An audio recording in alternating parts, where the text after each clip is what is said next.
Well, greetings, mi amigos. It's been a little bit of time since I did an episode of Visions, Dreams, and Insights. The last one, I think, was in November of last year. And I have been on a sort of a hiatus, doing a lot of internal work, looking at the way that I approach various modalities that I work with, specifically the tarot cards and astrology. And I feel like I'm at a new plateau, so hence a new video, and hopefully we'll be seeing quite a few more as we progress into the future. So, what's going on? Well, I think probably the most interesting thing with this full moon is that I perceive it as being this huge investment in our capacity to identify, express, and experience love. So let's take a look at the full moon in Pisces on August 29th, 2015. A lot of nice alignments here. You know, I'm always looking at the more positive side of the wheel to begin with, but this particular alignment, I think, is really pretty groovy. So let's look at all the different contact points and try to interpret them in a way that is perhaps a little bit more elevated than just mundane astrology.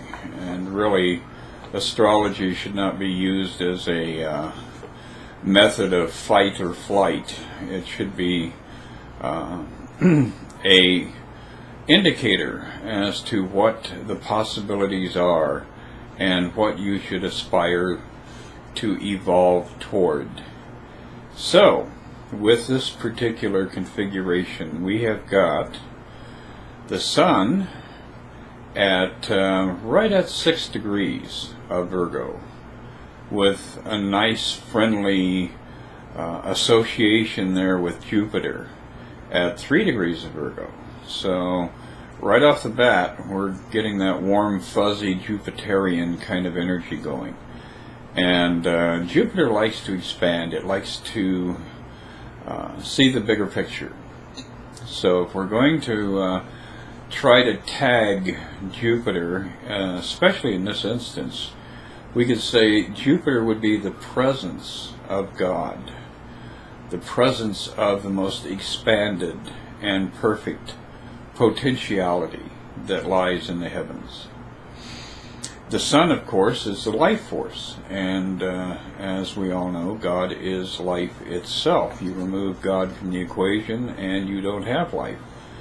So we've got an interesting theme beginning to unfold here.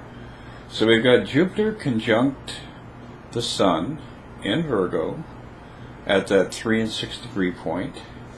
And right across the wheel, over in Pisces, we have the Moon at that early stage of the 6th degree of Pisces in opposition to the Sun and Jupiter. And it is conjunct Neptune. So what is Neptune all about? Well, Neptune is the great mystery. That's the easiest way to approach the imagery that we want to associate with Neptune.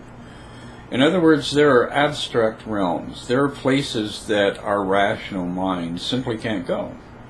If I say to you, we live in eternity, you have that initial response of, oh yeah, that's really cool, and yeah, I'm an eternal being.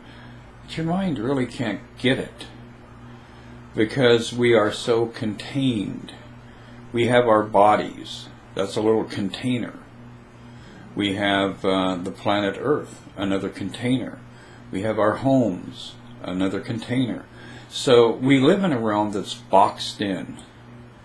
And Neptune is suggesting that there is a different realm that we inhabit, parallel to this realm, where there is no containment.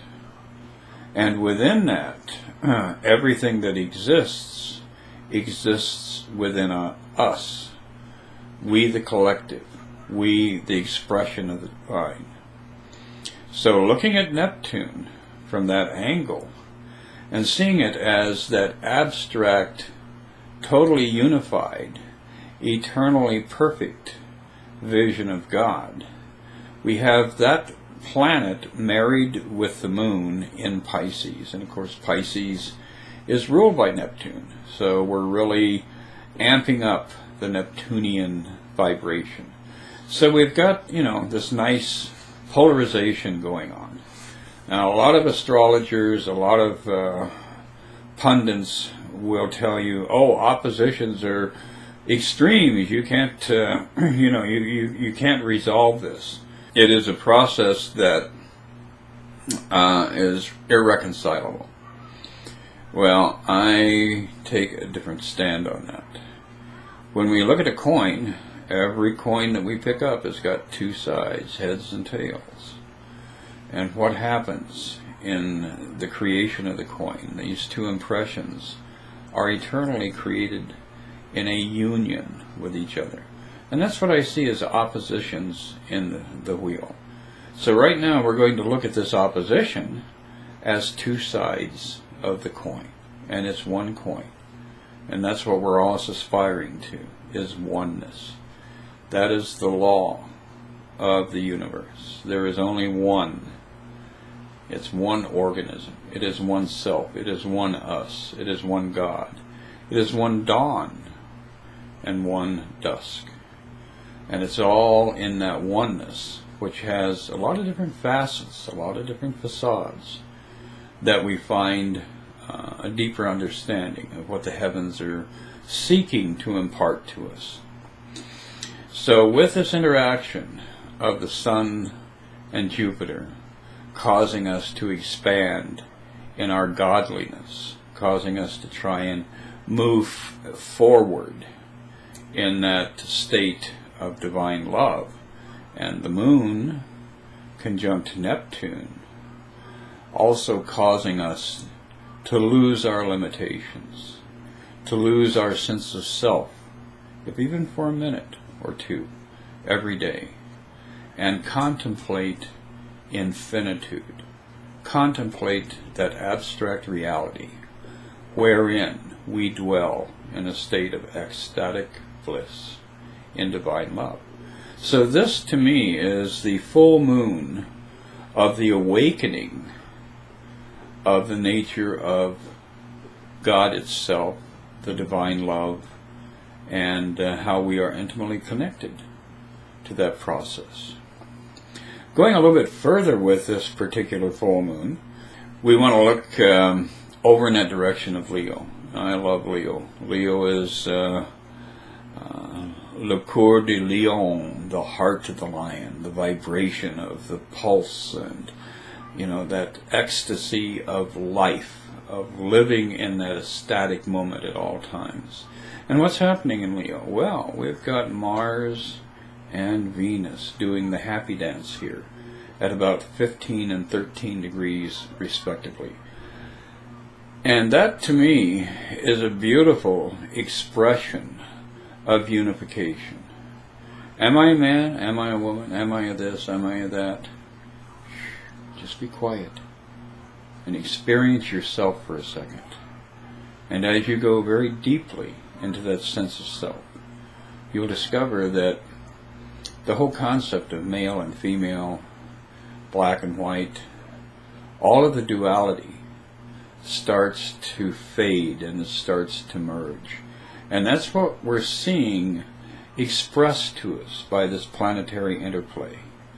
So that union, that divine and perfect union of Mars and Venus, masculine, feminine, is trying to call us to a higher way of envisioning ourselves. And what happens with that union of man and woman? Well, fertility, creation, expression. And really, when we think of ourselves as being an expression of God or the universe or however you wish to format it, what is the essential nature of the divine? It's the desire to create, the desire to express. And that creation, being in the heart of the lion, the heart of passion, the heart of love, is urging us to look at unification within ourselves, and within that divine union, to express our creativity in all ways. So this moon is a phenomenally fertile full moon. You know, we've got all of the elements going on here, where the sun is in Virgo. Virgo loves to plant seeds. Virgo is the receptive womb. We've got Pisces, which is, you know, the heart of that magnificent aspect of life that is so joyous, that is so perfect, that is so sublime, that we can't describe it. You know, I can tell you, oh, I had this incredible experience, but I can't define it so that you can actually comprehend what I experienced in that particular moment. So we're working and working and working here with these planetary reflections of our true nature.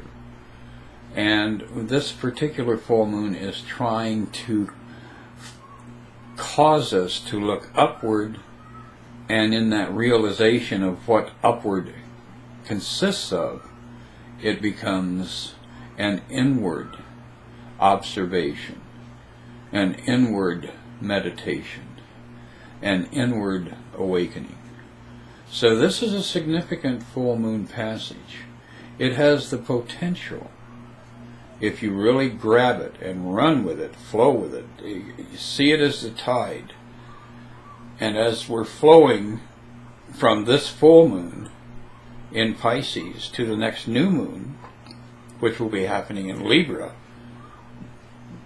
we have the potential of really entering into a new state of self-awareness and the awareness of love within ourselves. How profound is that? So really put your attention on the idea of love. Don't worry about, am I going to have enough money to buy food? Am I going to have enough money to pay my rent? Because if you make that connection to your own divinity, the resources will be there. You know, you won't have to put your attention on the minutia.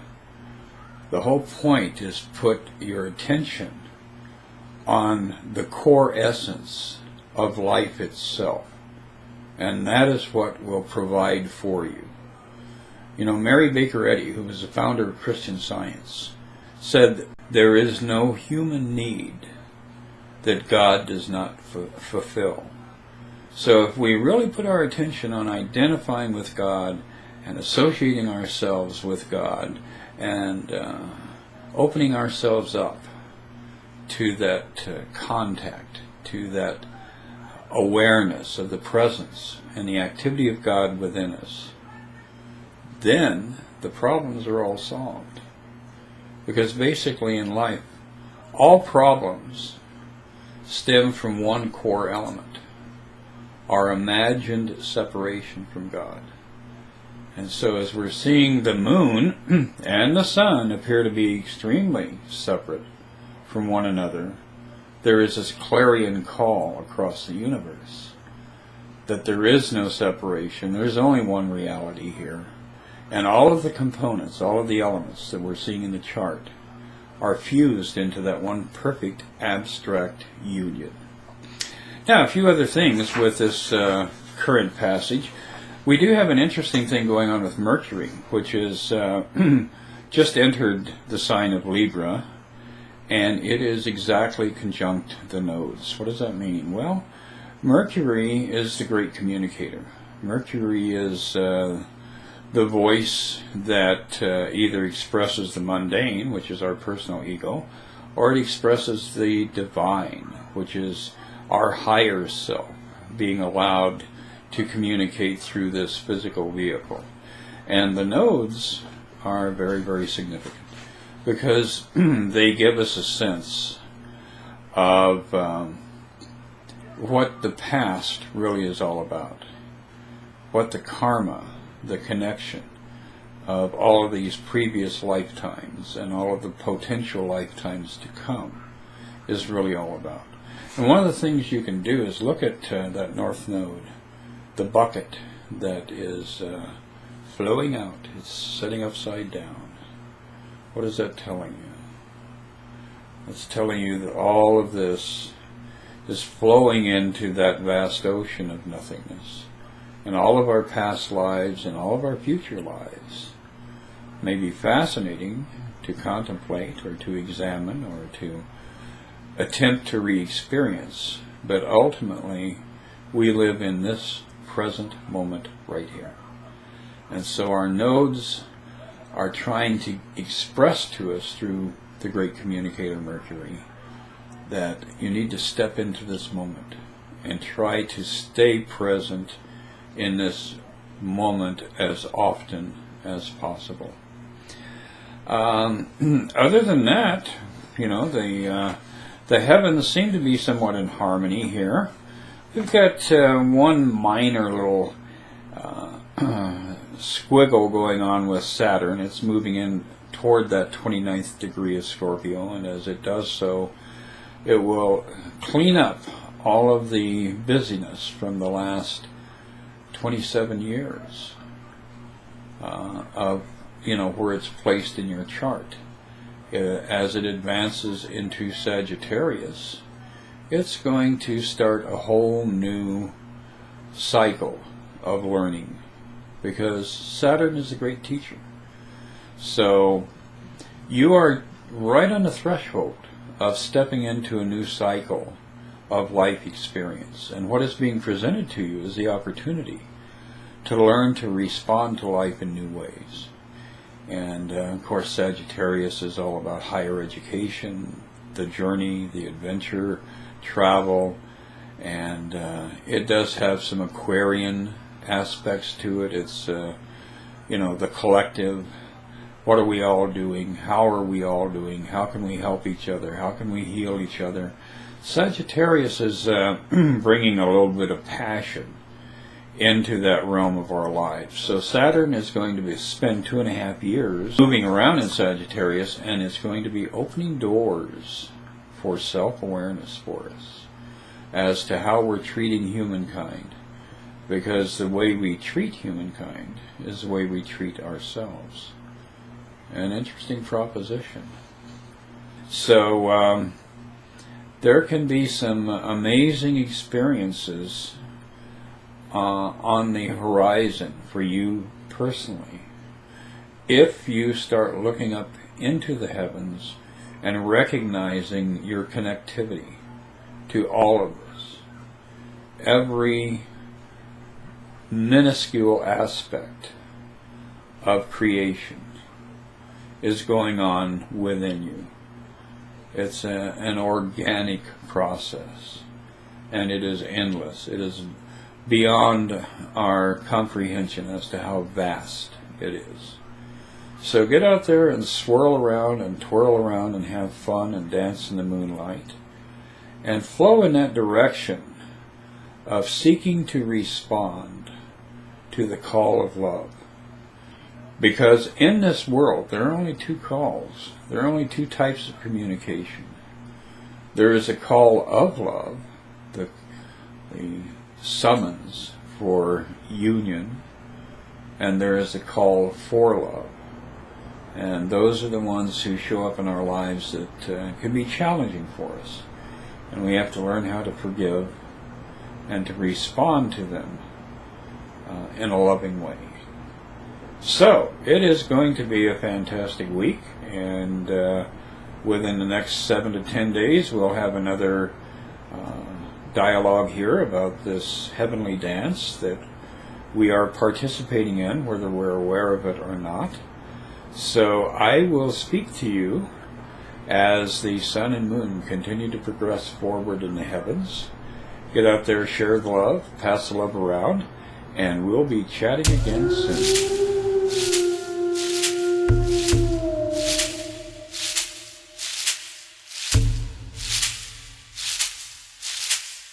When yo, no, no, no, no.